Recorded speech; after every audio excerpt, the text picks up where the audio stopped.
Christ is risen. Truly is risen. Happy name day, Father Tom. Happy name day, Toms and Thomaises. In our church, we have this unusual, beautiful iconography of vines. Please look at the walls. We have vines going up to the martyr medallions. Behind me on the iconostas, there are vines. And on the Pantocrator, there's a beautiful verse from Psalm 79 or 80. Depending on the version we use, it says, Lord, Lord, look down from heaven and behold and visit this vineyard, vines. And I believe we're the only Orthodox church in the greater Cleveland area that has this emphasis in vines in our church, which is wonderful. So I want to read you this passage that we heard twice during Great Lent, once on the eve of St. Theodore, in fact, my name day, and once again at the 12 Gospels. It's just a few sentences. I am the true vine, and my Father is the vine dresser. Every branch in me that does not bear fruit, he takes away.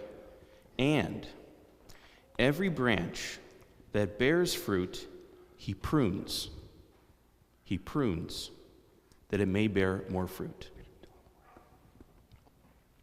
So the way I feel about this transition and the way I would invite you to feel about this transition is this is a pruning event.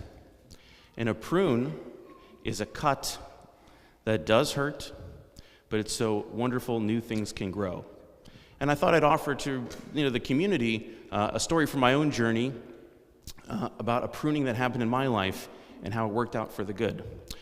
My confessor in Boston was a special man named Father Elias Valonis. I don't think anyone here would know him, perhaps Father Stephen. Father Elias had very advanced Parkinson's disease, and he could not serve a parish the way that Father Stephen and Father Tom serve us. He could not serve the Divine Liturgy. Father Elias could not go grocery shopping. He was restricted to his wheelchair. He could walk with support. I remember helping him to walk around campus a few times, but he was really, really limited. God had permitted so many things to be taken away from him. And the reason I was drawn to him was because of his strength. He was a man of prayer. He was a man of pastoral service. And I was drawn to him, and I became very close with him.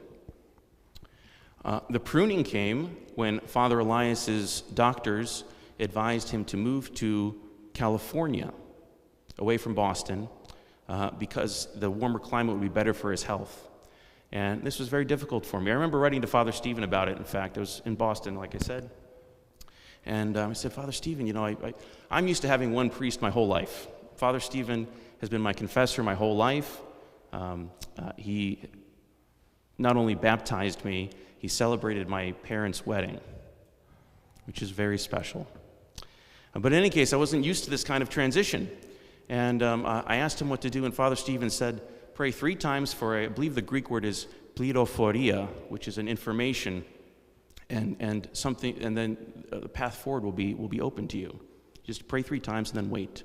And a new connection developed with another amazing person, Father Ted Stylianopoulos, and he became my confessor when Father Elias was pruned from my life, and that really enriched me because, they're both incredible people, but they had different gifts. And they brought different things to my journey. And that was a pruning that happened in my life, and it did hurt.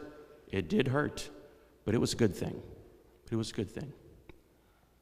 So I invite you, I consider this a pruning event. I would ask you to consider this a pruning event, which does hurt, but is not a bad thing. It's a good thing. And also at these kind of crossroads, let's say, it is necessary for me to ask for your forgiveness. If it were not the Paschal season, I would do a prostration. But please forgive me for my shortcomings and my mistakes and my sins.